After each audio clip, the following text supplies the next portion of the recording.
Hello and welcome to China Forum, the leading educational program for the latest trends and developments in Chinese politics, economics, and society. My name is Amanda Conklin and I'll be your moderator for this program. Today we will be discussing President Xi Jinping's anti-corruption campaign. I'm happy to welcome our expert today, Mr. Chris Johnson. Mr. Johnson is a senior advisor and holds the Freeman Chair in China Studies at CSIS in Washington, D.C. He has spent 2 decades in positions in the U.S. intelligence and foreign affairs communities, analyzing trends and developments in Asia and China. In 2011, he was awarded the U.S. Department of State's Superior Honor Award for outstanding support to the Secretary and her senior staff. He received his BA from UC San Diego and his MA from the George Washington University. Thank you for being with us today, Chris. My pleasure. Let's get started. Sure.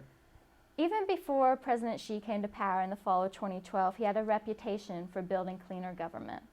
He led an anti-graft campaign in Zhejiang province in 2004 and was later tapped to the party secretary position in Shanghai in 2007 after a huge scandal involving the local government there. As president, he has instituted a national anti-corruption campaign that is unprecedented in Chinese history and has rocked domestic politics. Why did President Xi start a national anti-corruption campaign? What are his goals? I think he's got several motivations that are driving the current campaign, and like so many things that Xi Jinping does, they're all interrelated and they're all sort of working together at the same time. First and foremost, of course, is it helps him consolidate political power. I think most observers would agree that it's been somewhat surprising how quickly Xi Jinping has managed to accrete so much power to himself in such a short period of time.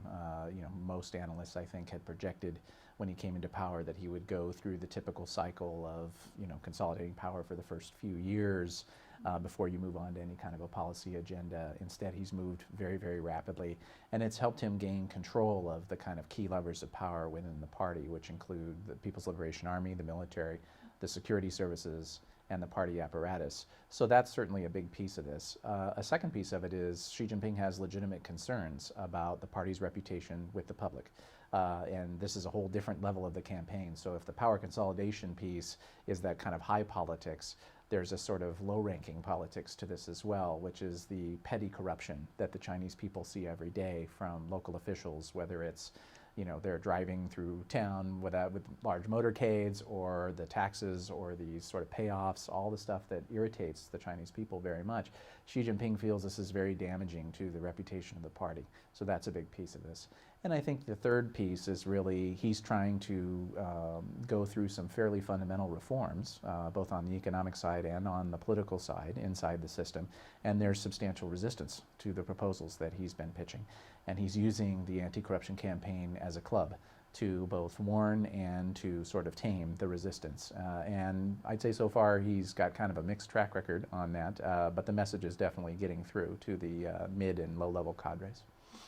Have you seen these goals changing throughout the campaign, or his focus on who the targets are? I think he's been pretty consistent. My feeling is that, like so many other areas with Xi Jinping, I think he used the period when he was vice president, so from 2007 to 2012, when he was the understudy, if you will, to Hu Jintao, to kind of think very thoughtfully about what his policy game plan was going to be. So my sense is that the campaign was pretty well designed right from the beginning. He knew what he wanted to do. Of course, he's responding to different tactical developments. Obviously, he couldn't know until he got into the middle of it, exactly how it was going to go, what type of tensions he might have to manage with other senior leaders, both active and retired, and also exactly what the campaign would dig up as they went along. So we've seen instances like in the case of the retired Politburo Standing Committee member Zhou Yongkang, where to get to him, the case had to go into several different baskets first, the oil sector, Sichuan province, the security services.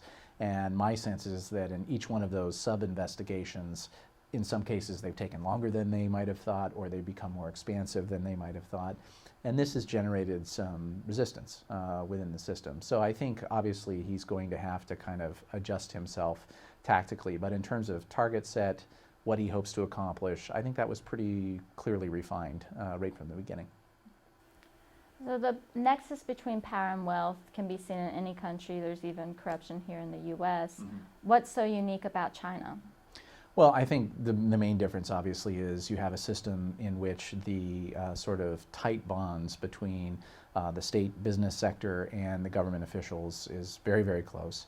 Most of the economic growth in the country has been driven by this state-led investment. The money comes from state banks. It goes to party officials at the local level. There are often close relationships between those party officials and local industry, both state-owned enterprises, property developers, all sorts of opportunities for corruption. And you have a situation in which local officials really aren't paid that much. Their official salary is ridiculous when you look at the fact that they also have signature authority over deals, ranging from 10 million US dollars on up. It's pretty tough for them under those circumstances not to sort of be open to this type of corruption. The other piece, I think, is unlike in a Western context, there's no free media to police these sort of transactions and to draw attention to malfeasance. This is changing. It's clearly under Xi Jinping's anti-corruption campaign that the government is a little more willing to sort of allow some of this citizen activism, if you will, especially on the internet, where they're sort of capturing these officials driving fancy cars or coming in and out of fancy dining establishments or hotels.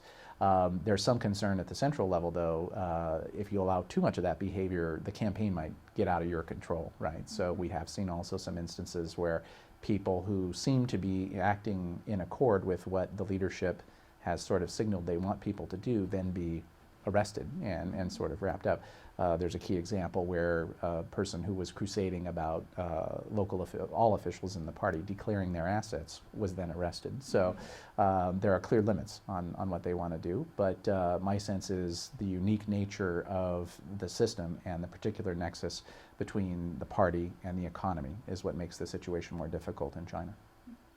You mentioned that local officials kind of compensate for their low salaries by accepting these bribes and other benefits of power, and a lot of average Chinese have held the notion that government positions lead to riches. Do you think this campaign is going to be successful in disassociating the notion that that's certainly Xi Jinping's intention. I mean, I think we have to be careful here and understand that everyone in the Chinese leadership knows that this campaign will not eliminate graft within the party.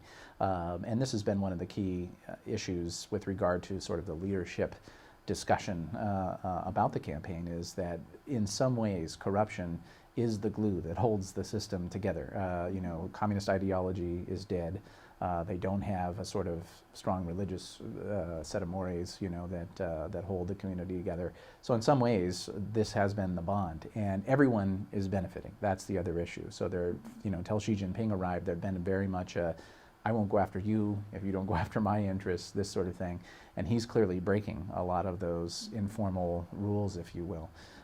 So my sense is that this is a very different time. How successful they'll be, we'll have to watch and see. What I can say with some good authority is that the sense of fear among mid-level and all officials up and down the food chain is very palpable. And I think they're understanding, some officials, I believe, thought, okay, it's a new leader coming into power. This will go on for 6 months so that he can strengthen his position, and then it will stop. I think most cadres understand now this is going to be a multi-year effort, and it's had a huge impact on luxury good sales in China, luxury vehicle sales across that whole market. This frugality campaign is very, very serious. So you think this is going to end up threatening party unity and stability? Well, this is a key question. To what degree do others in the system think that Xi Jinping is pushing it too far? There have been some concerns raised about this. There have been some media stories, for example, that former President Jiang Zemin and former President Hu Jintao had expressed their concerns about this to Xi Jinping. My sense is that he knows where the red lines are in terms of how to manage the campaign, and he will go right up to the edge in several cases, but I think he will draw back before there's a real problem. The issue is, I'm a big believer in stuff happens theory, and on occasion things get out of hand, or Xi may think that his position is stronger than it really is, and that's a risk. Speaking of going up to the edge. You mentioned previously former Internal Security Chief Zhou Yongkang and then PLA General Xu Zaiho have been investigated. And do you think she's going to go after more tigers and keep pushing? I'm quite certain he will. I think what we've seen is those two as the first. There's a debate, I think, in the China watching community about whether Xu and Zhou Yongkang, more particularly Zhou Yongkang, kind of represent the apogee of the campaign. My own view is that it is one plateau among many.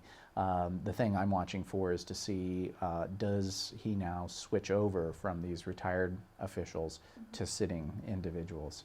And that will really be the next key test. My own view is that Xi Jinping, as a classic Chinese leader, an official who really has a sense of the need to have a strong personal network of people running the key portfolios in the party, he doesn't have that at this stage. He's surrounded by a Politburo, a standing committee, a Central Military Commission on the military side that was largely handed to him by the previous leaders, Jiang and Hu. And so if between now and the 19th Party Congress in 2017, he wants to position his own people so that he has the people in the right spot to help him carry through this very robust reform agenda that he's put out for himself, he's going to need to make that happen. And to do that, he's going to have to create some room in the active positions. So I think that might be the next target. Do you think going after General Xu harms President Xi's relations with the military? I don't think so. Certainly it generated some tension because there were many people who benefited from this practice.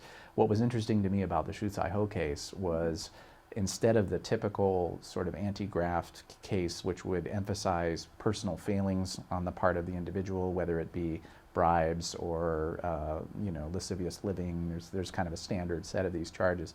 They chose to focus on this issue of buying military rank, the selling of military rank. Well, of course, that means that there are many, many people in key positions who probably paid to gain their rank. And so it's interesting to see now, what does Xi Jinping do with the information that presumably has come out of the Xu Zaiho case with these individuals? Does he then begin a cleansing process whereby many of those officials will be removed? Or is it instead, we're going to let bygones be bygones, just don't do it again? And I think what was interesting about the case was, in my own assessment, while it is a lot about getting a solid hold on the military, it's just as much about suggesting to the military, look, at the end of the day, the PLA is the ultimate guarantor of the party's rule. Should the situation require, they want them to be willing to go in and do what they did in 1989 again. If you have a situation in which certain officers are forming their own sort of personal networks outside of party control, this is very scary to an authoritarian system like China's. By going after his former peers, do you think President Xi runs the risk of them pushing back and publicly airing the CCP's dirty laundry? I mean, this is a risk. There's always a fine balancing act between wanting to satisfy what I call sort of the Chinese public's bloodlust for anti-corruption. They love this stuff. Xi is very popular with the common public for exposing this stuff. But at the same time, telegraphing to the public that the rot extends all the way to the top, including members of the Politburo Standing Committee. So this is really the challenge, finding the balance between those two interests. My own sense is that, again, the kind of fighting among the top leaders probably is manageable, in part because Xi Jinping has moved so quickly that it has largely surprised the people who put him there, how quickly he's managed to move. And that means that it's probably containable in terms of the level of infighting. What we need to watch for is other circumstances. There's kind of several pillars of stability for the regime: economic performance, unity among the top leaders, social stability, and with developments in the far west, in Xinjiang, with the Uyghurs, where we've had a lot more of these terrorism incidents, the economy in a not too clear state, and so on. It could be that those other exogenous factors, combined with the heat that's being generated by this campaign, causes the leadership to fall out amongst themselves. So that's something we need to watch for. Let's switch gears and talk about the implications of this for China's economy. A lot of Chinese in positions of power have been scared by the anti-corruption campaign and are moving their assets and their homes overseas. And last week, the State Department announced that it had already filled its 10,000 quota mark for the year for its investor visa program. It was the first time that's happened in the history of the program, and this is due largely to a rise in Chinese investors. So what are the implications of this campaign for Chinese society? I think there are a lot of implications. Certainly it has shaved a larger percentage off of growth than they thought it was going to. Again, if you're in these luxury markets in China, sales are pretty grim at this particular time. What was interesting on the sort of moving assets overseas, Chinese state television chose to do an expose on Bank of China, and these wealth products, the kind of under the table wealth products that were designed to help folks move money overseas. My own sense is that's very, while CCTV is good at investigative journalism, clearly they were acting off of a tip and probably instructions from the top leadership. And I think the message from Xi Jinping in particular, and it seems to be a strong theme with him, is why, Communist Party cadres, why should the public trust us when you are fleeing abroad with your wealth, signaling that you're not invested in the future of this system? So why should the Chinese people be? And I think he takes this issue very, very seriously. So I think we'll continue to see these crackdowns. You may have noticed that they have set up a special office now for pursuing overseas problem children. And so obviously it has strong, strong backing from the central leaders.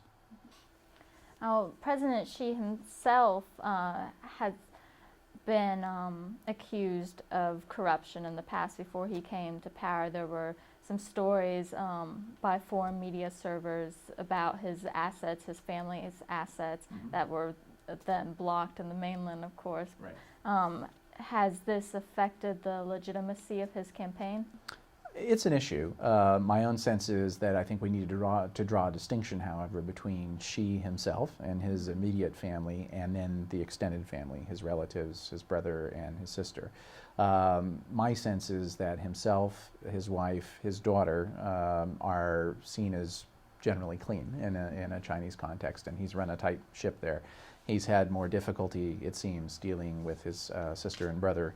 And it does, raise questions. For example, there certainly have been what you might call a whisper campaign that has been generated by the folks who have been the target of the anti-corruption campaign. How come there haven't been any tigers or really any flies who have fallen in areas where Xi Jinping had previously served? And the response seems to have been, you probably have seen, the Central Discipline Inspection Commission has sent a team to Shanghai. My understanding is there'll also be one sent to Fujian and also to Zhejiang, all areas where he was party secretary. And so we'll have to see, what the results of those are. But clearly he's responding to some sort of concern in this regard. Similarly, there's another, I think, of these sort of whisper campaigns out there that he is a craven, power-mad megalomaniac, and this campaign is dangerous, as you mentioned earlier, for party unity and so on. And I think he's trying to respond to those charges as well with the way he's handling the investigation. So again, as we discussed earlier, tactically, when necessary, he's making shifts, but the goals and the target set and so on are fixed. And my own sense is being the boss allows you to sort of shape reality in a system like that. So we've talked about how the Chinese public as a whole views this campaign in a pretty positive light. And then within Chinese politics, there's kind of a mixed response to it. But outside of China, how has the reception of this campaign been? You in the U.S. in particular, is it a good, bad? I'd say there's a lot of ambivalence. My sense is at the USG level and also other governments obviously watching it with great intensity, largely probably for the political ramifications and what it means about Xi Jinping's personal power and therefore his status as an interlocutor in foreign affairs. Obviously, there are some concerns that have been raised at a bilateral level where the Chinese do seem to be now in a much more assertive stance with regard to trying to recollect some folks who have gone overseas, much more pressure on foreign governments now to be helpful to them in tracking these people and so on if they're resident in that particular country.